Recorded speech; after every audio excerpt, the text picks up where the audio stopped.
menos ΔH sobre R vezes 1 sobre T, né? Menos 1 sobre 298. Então, basicamente, para calcular o K em diferentes temperaturas, o que nós precisamos? ΔH 298, né? Nós precisamos do K 298, que nós sabemos calcular, e nós precisamos das entalpias de formação a 298, das espécies reagentes que se obtém de forma análoga ao, quer dizer, o ΔH 298, né, se obtém a partir das entalpias de formação, de forma análoga ao que se obtém ΔG. Tudo bem? Ok? Então o ΔH é simplesmente dado por somatório de Mi vezes HI, quando I varia de 1 até I. Ok? Essa é a equação de Van 't Hoff simplificada, né, que admite que a entalpia não varia com a temperatura, né? Isso, né? A entalpia é simplesmente igual a ΔH igual integral de CP dt, né? Integral de CP dt.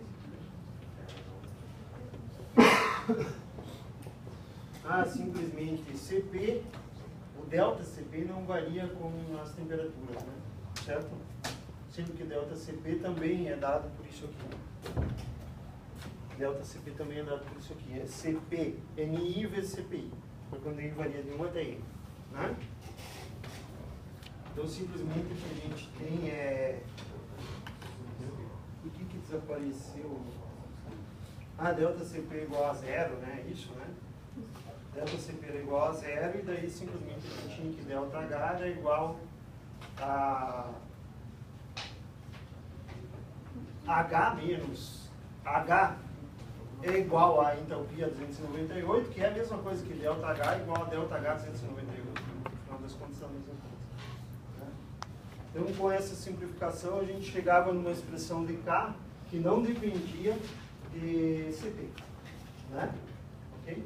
Se nós fizermos, se nós estivermos resolvendo um cálculo, se estivermos resolvendo um problema prático, né, de interesse comercial, é importante que a gente considere essa variação de ΔCP. Okay? Não considere o ΔCP igual a 0. Beleza. Nós temos essa equação lá dentro também. Tá? Bom, o que nós fazíamos com isso? Com a constante de equilíbrio em diferentes temperaturas, o que nós podemos fazer do ponto de vista prático? Podemos calcular grau de avanço no equilíbrio e várias propriedades extensivas e intensivas no equilíbrio. Por exemplo, número de moles, que é uma propriedade extensiva no equilíbrio, né?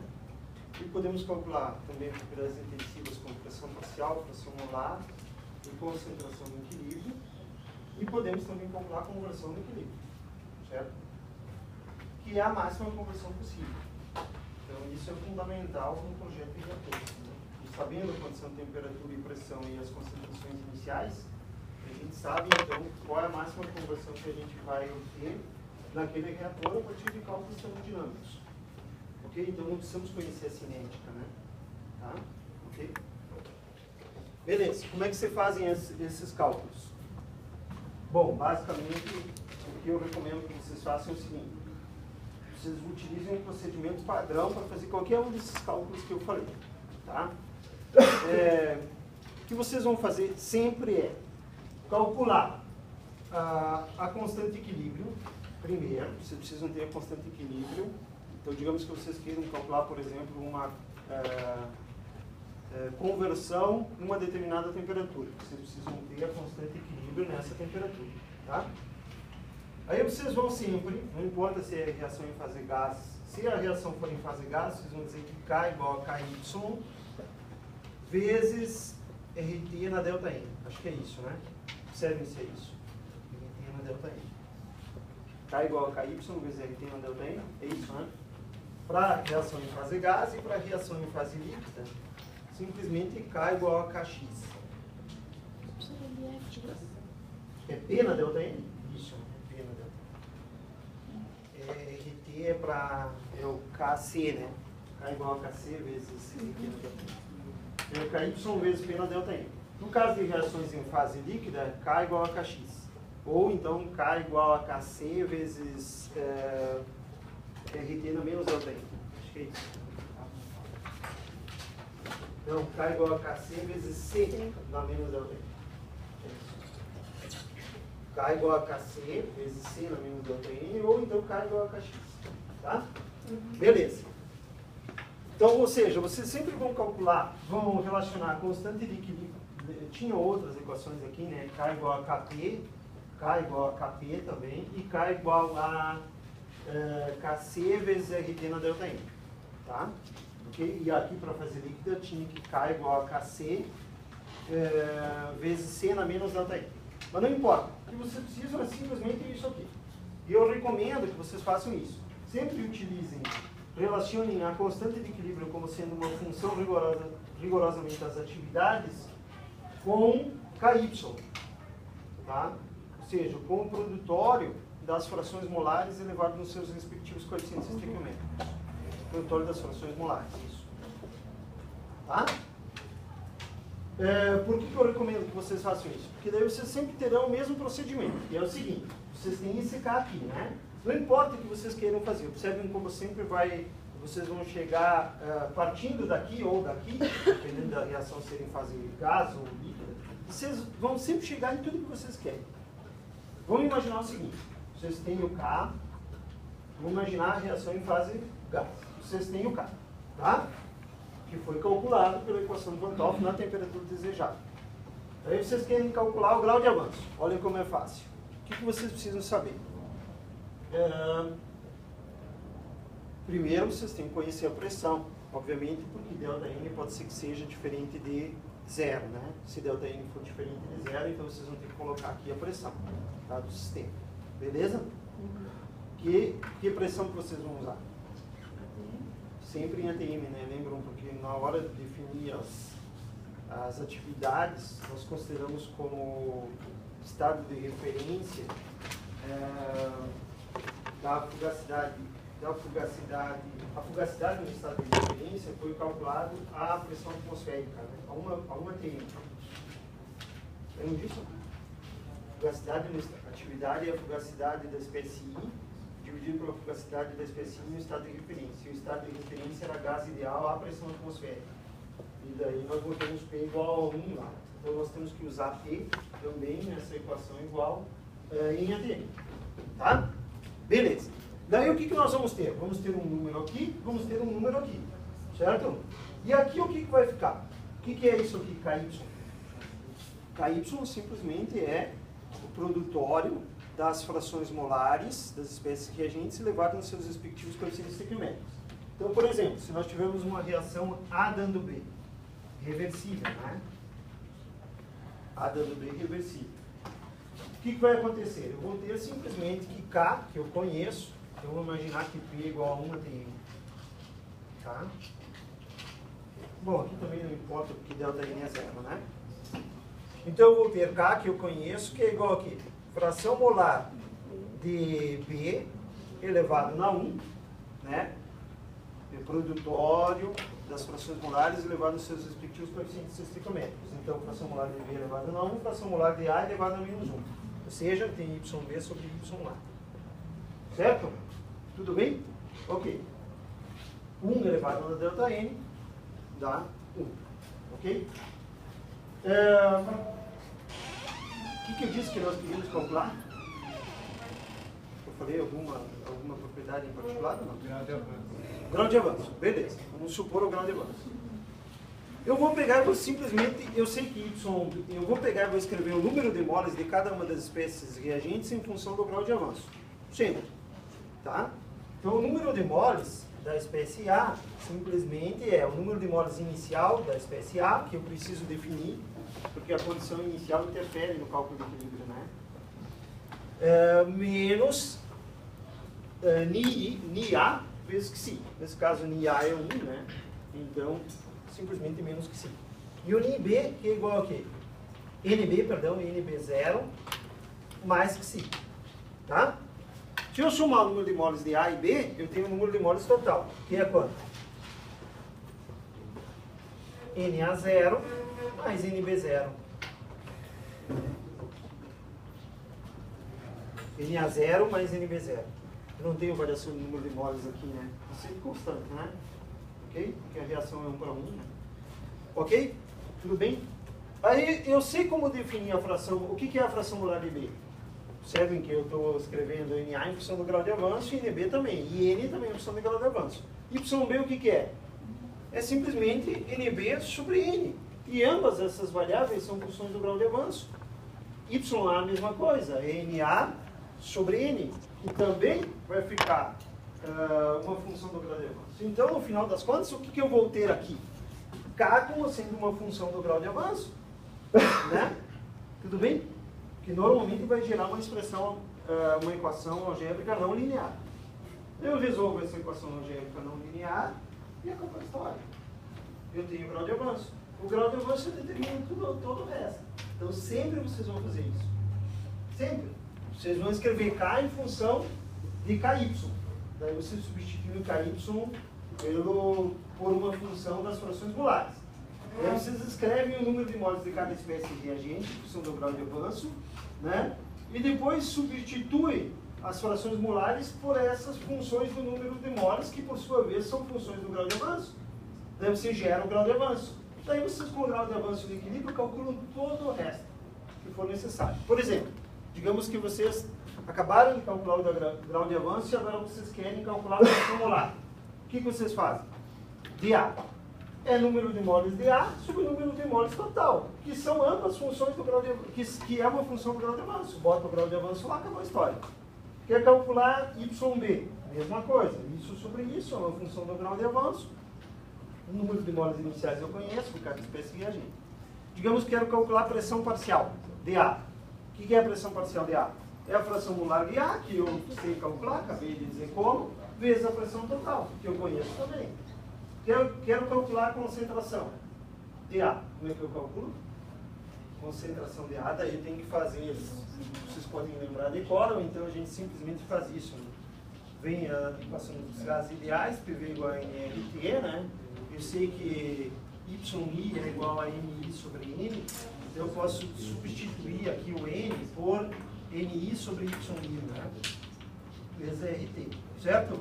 NI sobre V é o que eu quero, que é CI. Faço esse V para o lado de cá. Então, o CI é P vezes YI, que é pressão parcial de I, sobre RT. Né? Tudo bem? Perceberam? Vocês podem montar isso aqui sempre. Né? O P eu conheço, o YI eu conheço, eu acabei de mostrar como calcular, o R eu conheço, o T eu conheço, toda a história. Calcula a concentração de I.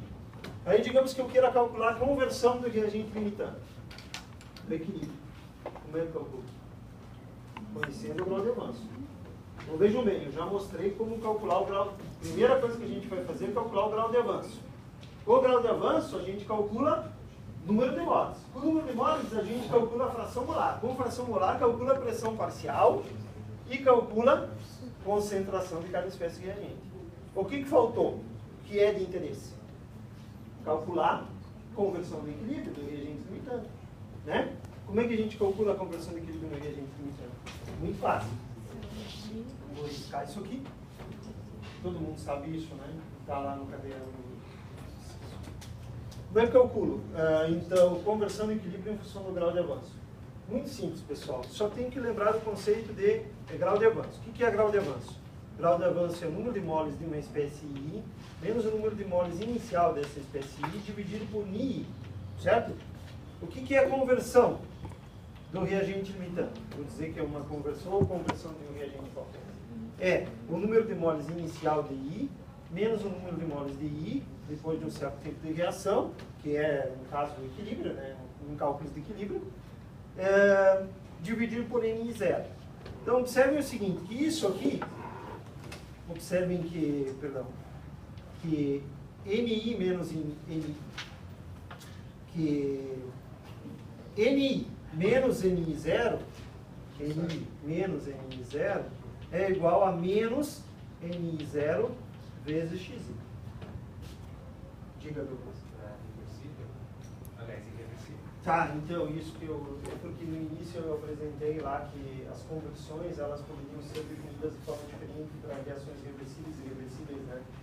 E daí eu disse que no caso de termos reações reversíveis, era interessante sempre fazer NI0, no caso de conversão, isso, é NI0 menos NI, dividido por NI0 menos NE, né? Isso, menos NI. Isso, menos o número de moles de I no equilíbrio, NIE. Mas depois eu disse o seguinte, que rigorosamente era isso que deveríamos fazer. Mas quando nós fizéssemos qualquer cálculo nesse curso, a gente ia acabar sempre admitindo, definindo a conversão dessa forma, como se a reação fosse irreversível, mesmo que a reação fosse reversível. Tá bom? Então pode usar isso aí. Tá? Se precisar calcular a conversão de equilíbrio, faça assim, define a conversão dessa forma. Tá? Todo mundo entendeu? Então o NI menos NI0, que aparece aqui, nada mais é do que menos NI0 vezes XI. Todos percebem isso? Sim ou não? Eu só multipliquei aqui, ó, o numerador e o denominador por menos 1. Então ficou NI menos NI0, aqui ficou menos NI0 vezes XI. Então NI menos NI0 é menos NI0 vezes XI. Então onde aparece isso, lá no grau de avanço, eu simplesmente coloco menos NI0 vezes XI. Olha que beleza. Dividir por NI. Então o que é o grau de avanço no equilíbrio? Perdão, a conversão no equilíbrio, a indução do grau de avanço. Conversão no equilíbrio, por reagente limitante, nada mais é do que Xi vezes NI dividido por menos NI0. Sim? Absorveram? Ok? Então, muito fácil, né? Diga. Só para ligar a gente, então, na prova, se você pedir a conversão de equilíbrio, você calcula desse jeito? Se eu pedir conversão de equilíbrio, é para calcular desse jeito. Não bota aquele menos ele no equilíbrio, então. Não coloca isso, não coloca menos N no equilíbrio.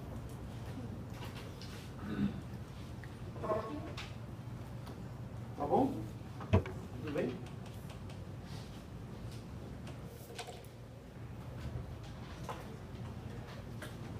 Então, acho que ficou tudo que nós tínhamos que fazer em cálculo de equilíbrio tá aí. Não tem erro, né? Certo?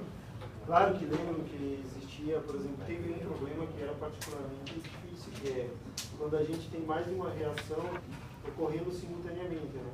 Porque daí o que vai acontecer? Vai aparecer, nas expressões que definem os números de moles das espécies reagentes, vai aparecer o grau de avanço para a reação 1 e o grau de avanço para a reação 2 e assim por diante. Né? Ok?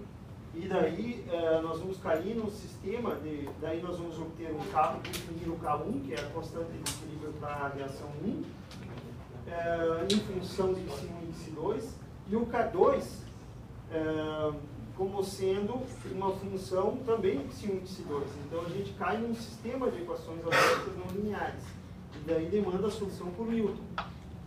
Daí vocês têm que saber resolver por Newton, ou então vocês têm que saber usar a calculadora aí para resolver o sistema de equações algébricas não lineares. Tá, lembra? Nós tratamos disso. Né? Então, a única coisa, a coisa mais complexa desses cálculos de equilíbrio é isso aí.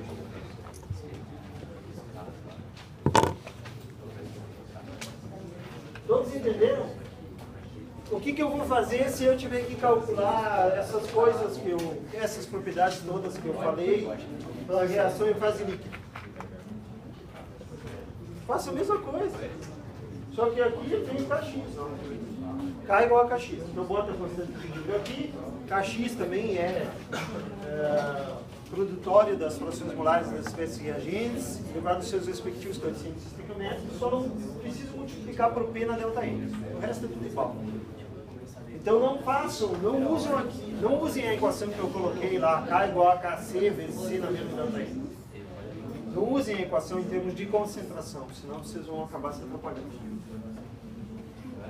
Bom, a ideia é o seguinte, pessoal, a ideia da revisão é mostrar para vocês que existe um padrão de procedimento, sabe? Um padrão de cálculo. De qualquer exercício que apareça. Vocês não precisam raciocinar, na verdade, né? Na verdade, vocês não precisam raciocinar. Vocês só precisam seguir um padrão. Tem que fazer tal coisa, tal coisa, tal coisa, tal coisa, tal coisa. E se vocês são bons têm uma afinidade pela matemática, é só vocês implementarem essa rotina aí no cérebro de vocês e depois olhar qual é a pergunta e sair fazendo. Tem uma máquina. Esse é o meu procedimento. Eu olho a pergunta e saio fazendo. Aciono a minha rotina para fazer aquele tipo de conta e saio fazendo. É muito fácil. E a rotina está aí, acabei de dizer para vocês. Tem uma rotina, é igualzinha, é tudo igual. Tudo igual. Apareceu o cálculo de equilíbrio ou eu preciso da constante de equilíbrio. Na temperatura que me interessa calcular as propriedades do equilíbrio, certo? Ou a constante de equilíbrio está lá explicada de forma clara, está definida no enunciado, ou eu preciso calcular a partir da equação integral de Newton. Calculei isso. Daí eu quero conversão do equilíbrio. Moleza. O que eu faço? Faço reação em fase líquida. Simplesmente faço carga igual a Kx. Defino para aquela reação, eu vou ter simplesmente fração molar de A, fração molar de B, fração molar de A. Fração molar de A eu escrevo como sendo uma função de Xi. Fração molar de B também. Quer dizer, eu escrevo o número de moles de A e B como sendo função de Xi. Somo os dois, tenho o número de moles total.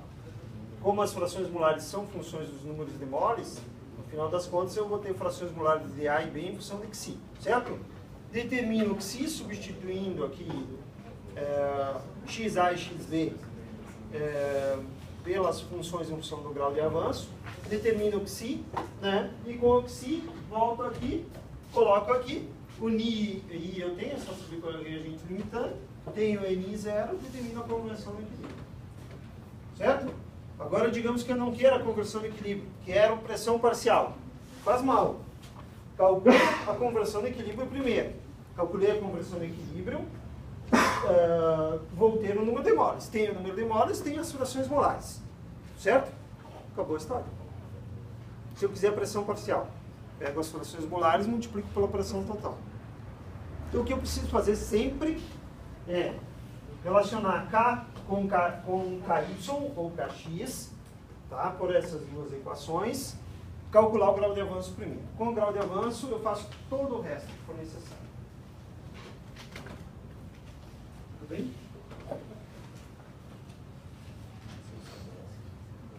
É isso aí. Cálculo de equilíbrio é isso.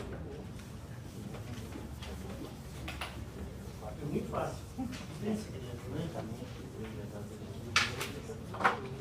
Alguma pergunta em particular sobre esse tópico? Está tudo bem? Se manifestem, pessoal, se vocês estão com alguma dificuldade em especial.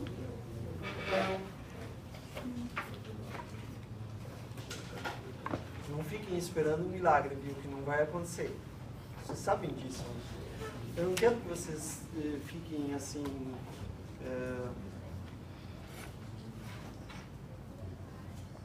como é que eu posso dizer? Passivos, né? Frente a uma necessidade que vocês têm, que é de passar na disciplina. Vocês precisam avançar e ir para frente, fazer as coisas, né?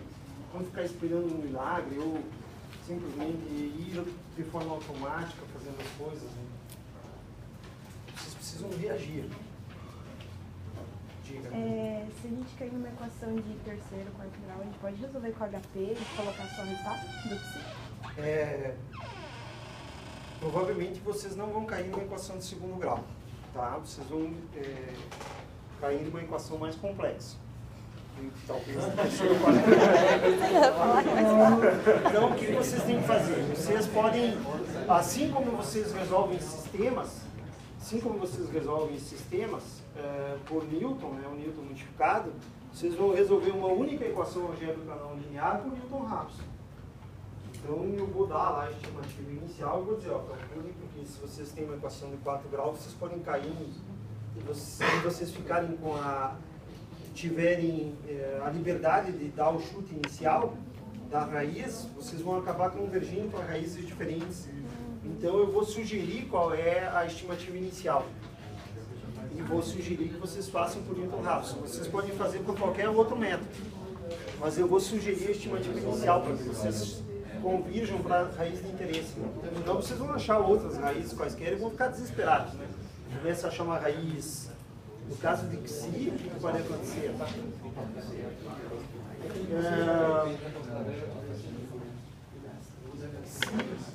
O número de moles de I menos o número de moles inicial, né? Dividido por I. Não tem como dar negativo, mas pode ser um número absurdo. O Xi pode ser um número absurdo. Porque ele não varia de 0 a 1, né? Ele é positivo sempre, certo? O Xi é sempre positivo.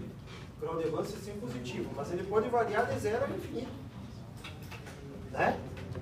Porque divide por I, ou pode ser um número bem pequeno, né? Dentro do coeficiente circunferência. Na verdade, é uma variação de número de moles mesmo. Então pode ser um número bem estranho. Daí vocês começam a ter números estranhos e começam a se atrapalhar. Então eu vou dar a estimativa inicial. Mas vocês podem usar a calculadora. Não precisa, simplesmente digam, foi calculada a raiz usando a calculadora da equação algébrica não linear. Ele vai precisar da raiz. Ele vai precisar do chute inicial. Sim. Tem mais de uma raiz, né? Alguma outra pergunta? Não? Sinta-se à vontade. Mostrar o método. Eu lembro de uma história quando eu estava no primeiro ano de faculdade, eu tive que ir pro exército. E tinha que fazer esse serviço militar obrigatório. Eu já tinha feito um ano de universidade. E daí tive que ir lá para a fronteira do Rio Grande do Sul, umas cidades lá que só tem hotel lá. E daí, depois de uma semana tirando graminha, vocês veem esses caras aí que tiram aquelas graminhas dos paralelepípedos, né? Dos bombeiros paralelepípedos, nós ficávamos lá tirando essas graminhas. No nosso, nós éramos um monte, né? Era uma infinidade de gente que ia para lá. Ficávamos lá em fila, assim, tirando aquilo debaixo do sol terrível da fronteira, com aquele vento minuano que soprava assim. Todo descascado, um vento seco. E daí eu tinha feito, no primeiro ano de universidade, nós tínhamos prática desportiva ainda naquela época. Era obrigatório fazer metade do teu curso de prática desportiva. E a gente escolhia uma modalidade esportiva qualquer e ia fazer. E a gente tinha um hospital universitário que em Florianópolis dava assistência aos estudantes. E a gente podia ir lá e fazer qualquer tipo de exame que a gente quisesse, era tudo gratuito. E inclusive tinha uma ala reservada só para atendimento de alunos. E eu fui fazer esse exame de rotina, para quem fazia prática desportiva, e o médico achou que eu tinha um problema no coração. E daí, naquele ano, e tinha que fazer um eletrocardiograma, naquele ano o aparelho lá da universidade estragou, e eu não consegui fazer, e fui lá para o quartel. E daí o cara fez um exame, e eu queria ir embora, obviamente, né? O cara fez um exame em mim, não falou nada, o médico do exército. E daí eu fui embora, virou de costas e foi embora. Daí eu fiquei pensando lá, eu estava nu, né, todos nus. Eu estava nu e o cara se virou de costas para mim e foi embora. Eu fiquei pensando, cara, te mexe, pelo amor de Deus, faça alguma coisa. Ou tu faz alguma coisa, tu vai ficar aqui um ano tirando graminha desses meio fio aí. Faça alguma coisa, te mexe. E daí eu fui atrás do cara correndo pro lado e disse ao cara, meu senhor, eu acho que eu tenho um problema no coração. E daí o cara disse, mas por que tu acha isso? Não, porque eu fiz o exame lá e tal. E daí o cara disse, mas então o que é? Um soco? É isso, um soco. Tinha que fazer um eletrocardiograma, não deu para fazer o eletrocardiograma. Daí o cara foi lá e falou com os outros médicos. E disse, não, cara, ninguém está com um problema no coração, não tem que fazer esse eletrocardiograma, você vai custar uma fortuna. E falaram, vieram lá. Escuta, tu quer ficar? E daí já era. já tinha sido advertida, né? Não diga que tu não quer ficar, porque daí tu vai ficar. Diga, não, eu gostaria de servir a pátria e tal. Eu usei esse discurso, não, eu gostaria de servir a pátria e tal, só que eu já fiz um ano de universidade, vou acabar entrando em currículo novo. Isso é uma verdade mesmo. E daí o cara disse para mim, então tá, voltei para casa.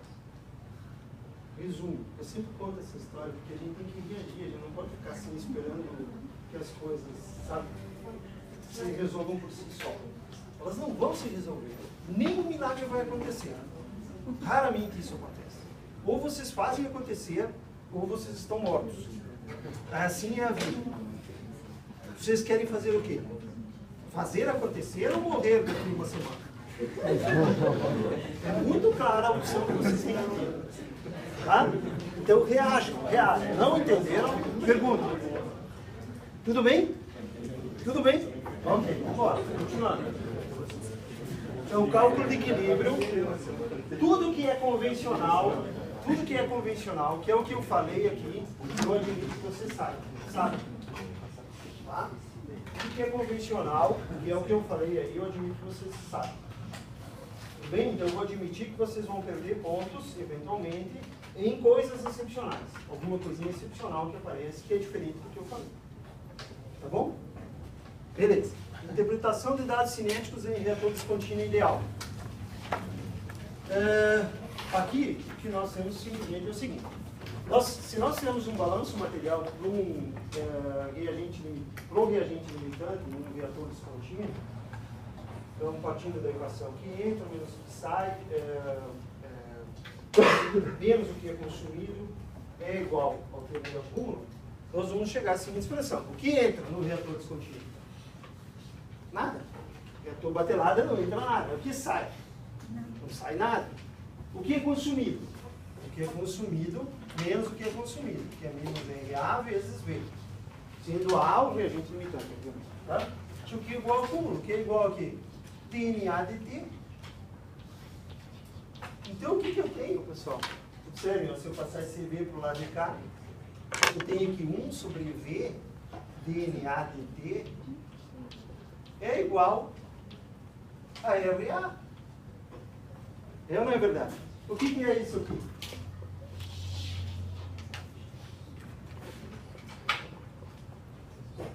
Eu digo o seguinte, ó, a expressão da taxa é igual à equação de velocidade. Né? A expressão da taxa é igual à equação de velocidade. Então, se o reator for de volume constante, o que acontece? Eu não precisaria fazer o balanço material, eu sei que a expressão da taxa é igual à equação de velocidade. Mas se eu fizer, eu vou chegar nessa expressão. Se o reator for de volume constante, o que eu faço? Eu tenho que, simplesmente, eu posso considerar o V constante, daí eu posso colocar ele dentro da derivada. Né? Tudo bem? Assim como eu posso tirar. Quando ele é constante, eu posso botar e tirar a hora que eu quiser. Certo? Sem problema nenhum. Então, eu tenho dentro da derivada. Então, eu tenho dCA dt igual a RA. Aí, RA é igual ao quê? RA é igual à equação de velocidade. Vem da equação de velocidade, porque sempre a gente considerou nesse curso as reações elementares, né? Então a equação de velocidade é escrita em função da estequiometria. Ela corresponde à estequiometria da reação. Tá? A equação estequiométrica. Então, por exemplo, se nós tivermos uma reação desse tipo, A dando B, uma reação de primeira ordem irreversível, o que eu terei? O RA igual a quê? K vezes K1, né? Vou colocar aqui o K1 e K2. K1 vezes CA menos K2 vezes CB. Né? Certo? E daí o que eu preciso fazer se eu quiser calcular, por exemplo, K1 pelo método integral?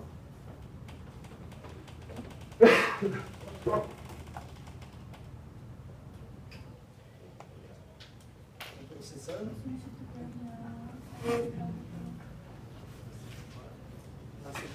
Tira esse RA daqui, né? Simplesmente faça essa igualdade aqui. E daí tento resolver essa equação diferencial, né? E daí, para resolver essa equação diferencial, o que eu precisaria fazer? Isso. Preciso escrever CD em função de CA. Certo? Que vem Como é que eu relaciono concentrações de diferentes espécies? Grau de avanço. Né? Pelo conceito de grau de avanço. Eu tenho uma expressão de CB em função de CA, e daí depois eu tento resolver. Certo? Esse aqui não me lembro o que dava. Dava uma equação, acho que essa era fácil de fazer. Dá para fazer com separável. O que for equação diferencial separável, eu posso pedir para vocês. Tá? Solução de equações diferenciais separáveis, posso pedir para vocês. Então estudem todas aquelas equações diferenciais que nós que apareceram quando a gente estava nessa parte da matéria, que demandavam, cujas equações diferenciais eram de primeira ordem separáveis. Elas sempre serão de primeira ordem, né? Elas podem ser separáveis ou não. Tá? Tudo bem? Daí resolve isso aqui, só que acontece tem mais uma coisa aqui interessante. O que eu preciso fazer ainda? Além de representar CB como sendo uma função de CA. Fazer K igual a K1 sobre K2. K igual a K1 sobre K2. Isso, eu tenho que escrever, substituir o K2 por uma constante, por uma função da constante de equilíbrio, né? Porque normalmente a constante inversa, eu vou ajustar a partir dos dados cinéticos a constante direta de velocidade. Então significa que não pode ter nenhuma outra incógnita aí. Para que não tenha nenhuma outra incógnita, significa que eu tenho que pegar K2 e escrever como sendo uma função da constante de equilíbrio. E eu tenho que conhecer a constante de equilíbrio. Então se a reação for reversível, vocês vão perceber, e eu tiver que calcular o K1, vocês vão perceber que eu vou ter sempre no enunciado a constante de equilíbrio ou a conversão do equilíbrio. Tá? Se eu tiver a constante, se eu tiver a conversão do equilíbrio, o que eu preciso fazer? Se eu tiver a conversão do equilíbrio e preciso da constante de equilíbrio, o que eu faço? Eu faço o que nós acabamos de fazer aqui. Né? Preciso relacionar a constante de equilíbrio com a conversão do equilíbrio. Tudo bem? Resolvo isso aqui e daí vou tentar arranjar, colocar a expressão final de uma forma que um ajuste linear gera o parâmetro de interesse, o parâmetro cinético, que é a constante de velocidade. Tá? Se o reator... pode ser que eu tenha o problema pode ser mais simples ainda, porque se eu pedir para calcular K1, significa que vocês vão ter que fazer um ajuste linear, certo? Todo mundo sabe fazer ajuste linear, né? Na calculadora. Quem não sabe, para quem não sabe, eu vou colocar lá o método dos mínimos quadrados, só com 2, 3 pontos, tá? A expressão que determina o coeficiente angular e linear pelo método dos mínimos quadrados. Tá bom? Mas espero que vocês saibam fazer. Isso na calculadora. Eu posso pedir uma coisa mais simples, que é simplesmente o seguinte: eu dou o K1 e dou a constante de equilíbrio e peço para vocês determinarem qual é o tempo para que se obtenha uma determinada concentração. Que é mais ou menos um cálculo de dimensionamento, né? Que também demanda a solução dessa equação. Não tem jeito, tem que resolver essa equação. Tá bom? Tudo bem? Nesse caso ali o EK ficou positivo. Tá. Então é um reagente, tem que colocar menos K1 e mais K2. Sim, é porque aqui isso. Aqui eu fiz errado, era menos K1 mais K2.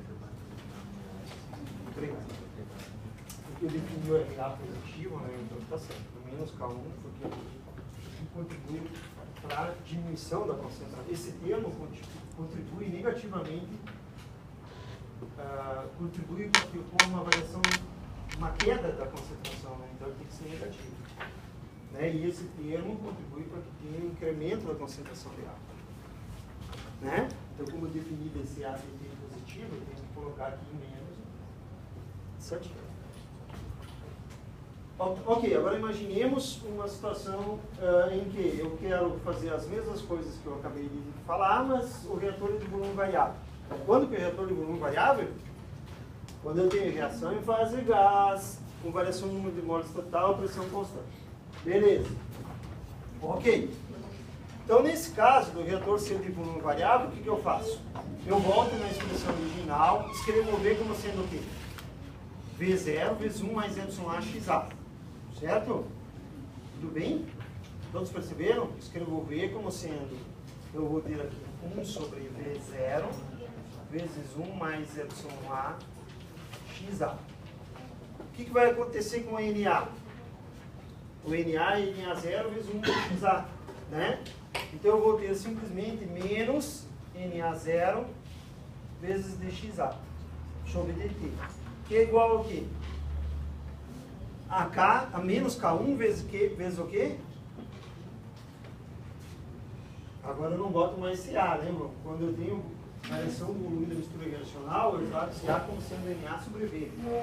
Então aqui eu vou botar NA0, NA, que é NA0 vezes 1 menos XA, sobre V, que é V0 vezes 1 mais YAXA. Certo? Mais K2 vezes uma F de CA. Só que esse CA que aparece aqui vai ser simplesmente, eu vou tratar como sendo NA sobre V. Tá?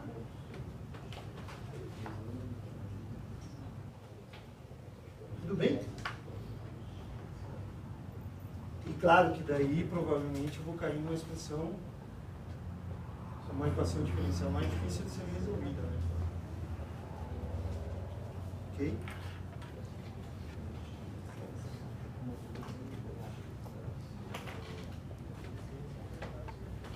Tudo bem?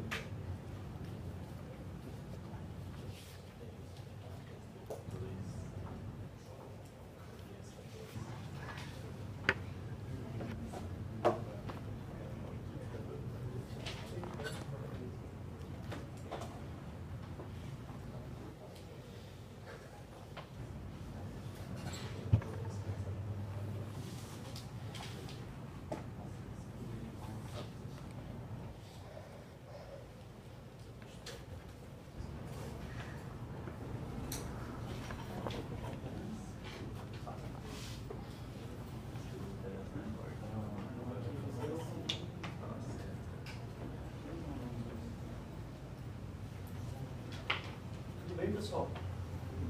Ok, o que mais que eu poderia desejar calcular aqui nesse tópico? Constante velocidade definir se a reação é de ordem 1 ou 2, mas isso é um pouco provável que eu vá perguntar. Significa, toda vez que eu pedir se a reação é de ordem 1 ou 2, significa que vocês vão ter que testar um mecanismo de primeira e de segunda ordem, né? E verificar qual o valor de R2 de coeficiente de determinação dos dois modelos, de primeira e de segunda ordem. Então isso vai dar muito trabalho. Provavelmente eu não vou pedir algo desse tipo. Eu vou definir a ordem de reação. A priori. Tá tudo bem? Ok. Eu quero ainda um tempinho para comentar os diferentes exercícios lá que a gente fez, para encaixar eles nesses diferentes tópicos que nós tivemos. Então, eu vou passar rapidamente aqui, tá? O que nós tínhamos que fazer aqui nesse caso? Nós começamos simplesmente a fazer um balanço dos materiais no reator PFR e CSR. Vocês precisam saber fazer esses balanços materiais, tá? De todos os reatores. Então, no caso do PFR, o que acontece? No PFR, eu tenho o seguinte: o que entra menos o que sai. O que entra é FA, o que sai é FA de FA, mais DFA, o que entra menos o que sai, menos o que é consumido, que é menos RA vezes V, vezes DV, é igual a zero. Isso aqui no PFR, né? Certo? Então FA com FA simplifica, FA eu vou tratar como sendo FA0 vezes 1 menos XA, então eu tenho menos DFA, que é igual a menos RA dV. Observe que o FA é FA0 vezes 1 menos XA. Então eu vou ter aqui positivo FA0 vezes dXA. Passo o menos RA para o lado esquerdo da igualdade e a equação do projeto para cálculo de V. Então V é igual a isso aqui. Né? Alguém se perdeu? V é igual... claro, eu integrei aqui já, né? O dv, né? Isso aqui na verdade é dv, né? Se eu integrar de 0 a v, tem isso. Ok? Então, vou integrar aqui, vou ter o v, que é de 0 até v, né? De 0 até xa. Simplesmente vai ser f a 0 vezes a integral de dxa sobre menos RA. Né? Essa é a equação do projeto. Ok? Se eu quiser calcular o t, o que eu faço? O tal é v sobre v0. Né? Tal é v sobre v0. Tal é v sobre v0. Então basta eu substituir aqui no lugar do v, tal vezes v0. Tá? E daí eu teria a seguinte equação. Tal vezes v0, passo o v0 para o lado de cá. Então eu tenho f a 0 sobre v0 vezes a integral de xa sobre menos RA. Sobre menos RA. Vocês sabem também que o f a 0 ele é ca0 vezes v0. Então no final das contas isso aqui é tal igual a ca0 vezes a integral de xa sobre menos RA. Tá? O que é o menos RA? Da onde vem o menos RA? Menos RA é a equação de velocidade, vem daqui, ó, vem da estequiometria, porque eu sempre considero a reação elementar, né? Ou seja, a equação de velocidade corresponde à equação estequiométrica. Então, no caso da reação ser desse tipo, eu teria que colocar o menos RA igual ao quê? Menos K1CA mais K2CB. Ah, não, daí botei no menos RA, né? Então, K1CA menos K2CB. K1CA menos K2CB. Tudo bem? Se a reação for em reator de volume constante. O menos RA, a equação do projeto é sempre a mesma, pessoal. Mas se o reator for de volume variável, aqui, onde aparece menos RA, onde aparecem as concentrações de A e de B, eu tenho que escrever como sendo o número de moles de A sobre V. A sendo V igual a V0 vezes 1 mais epsilon H. Todos entenderam? Professor, entendeu, né? Pode repetir essa última frase? Gabriel. Do volume variável? Aqui, ó. O que muda nessa equação quando eu tiver reator de volume variável? Nada. A equação é essa aqui. Tá? Bom, o que muda no procedimento de cálculo do tal? Muda o seguinte, quando o reator for de volume variável, eu vou colocar, se a reação for daquele tipo ali, eu simplesmente vou substituir o menos RA por K1CA menos K2CB, certo? E claro que daí eu preciso fazer como antes, representar CB em função de CA e substituir K2 como sendo uma função da constante de equilíbrio. Beleza. Tudo bem? Agora, se o reator for de volume variável, eu vou ter que fazer isso aqui, ó. Eu vou ter que fazer isso aqui igual a K1 vezes NA sobre V0 vezes 1 mais epsilon A xa. Claro que aqui o NA vai ficar NA0 vezes 1 menos xa. Menos o K2, que vai ser uma função de CA também. E o CA também eu vou representar dessa forma. Pegou? K2 vai ser uma função de NA sobre V0 vezes 1 mais epsilon A xa. Tá? Sobre isso aqui. Tudo bem? Só muda as concentrações que aparecem na equação que vão substituir. A equação de velocidade que eu vou colocar no lugar de menos RA é uma função não mais de CA e CB, mas uma função de NA sobre V e NB sobre V. Sendo V escrito sempre como sendo V0 vezes 1 mais epsilon xa. Tá? Tudo bem? A equação de projeto é a mesma, não muda nada a equação de projeto. Então não escrevam aqui, por exemplo, no V como sendo V0 vezes 1 mais epsilon xa. Tá? Deixem assim dessa forma. Esse é o volume do reator. Escrevam V como sendo V. Se eu pedir para calcular o V, esse V aqui vocês não vão mexer. Vocês só vão mexer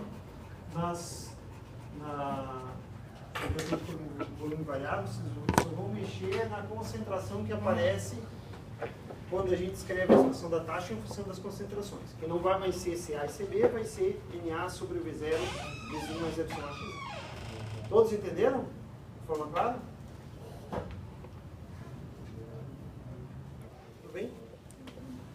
No caso do CSTR, o que muda? Claro, só o balanço material, que não é mais dessa forma. Eu vou ter o que entra é FA0, o que sai é FA, que é FA0 vezes 1 menos XA. Estou meio relaxado aqui no meu quadro hoje, né? Mas, tudo bem. FA 0, que entra, menos FA, que é FA0 vezes 1 menos XA. Menos o que é consumido, que é menos RA vezes V. Isso aqui igual a zero. Então, FA0 com FA0 simplificou, né? Não dá para deixar assim. FA0 menos FA0 vai simplificar, vai ficar FA0 vezes XA. Positivo. Que é igual a V sobre menos RA. Então, na verdade, é igual a essa equação. Observem como é igual a equação. Só mudou que aqui eu tenho dV e aqui eu tenho V. Aqui eu tenho dXA, aqui eu tenho XA. Tudo bem? Eu tinha mostrado essa particularidade. Não, por que o FA0 fez XA? Qual é a outra coisa importante que mudou? Tá. Observem essa equação, o que ela é? Uma equação diferencial. O que é essa equação? Uma equação algébrica. Então, se aparecer cálculo de dimensionamento em reator CSTR, é muito mais fácil, né? Sim. Não precisa fazer nenhum tipo de solução de equação diferencial. Tudo bem? Se o reator for de volume variável, também. A única coisa que vai mudar é isso aqui. Eu vou escrever menos RA, vou substituir o menos RA como sendo uma função de NA sobre V, e não de CA. Sendo V, V0 vezes 1 mais epsilon XA. Interpretação do dado cinético em PFR. Se usar o método integral. O método integral só se aplica ao PFR, porque no caso do CSTR eu já tenho a equação algébrica. Então nem o método inicial nem o integral se aplicam ao CSTR. Basta escrever menos RA, pegar essa equação e escrever ela de uma forma a ter que aplicar um ajuste linear para determinar a equação de velocidade. Só isso.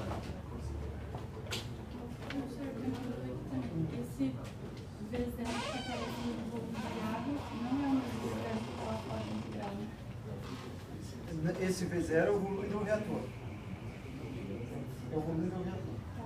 E aquele lá? Esse aqui também é. Não, embaixo do FA0. Não, esse é o vazão volumétrico. Vocês têm que lembrar aqui, não é um volume reacional? Mas ele vai acabar sempre tendo, você vai ter CA0, você vai ter NA0 sobre V0. Que é CA0.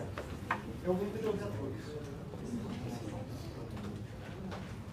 Ele vai desaparecer sempre. E vocês vão ter sempre CA0. Ele vai ficar no som da concentração. Isso, acabou. Tá? Tô com medo dessa prova. Ok? Então, basicamente é isso aí. Agora eu vou fazer o seguinte. Vou pegar cada um daqueles exercícios e vou dizer, esse exercício está em tal tópico, esse é de tal tópico, esse é de tal tópico. Tá?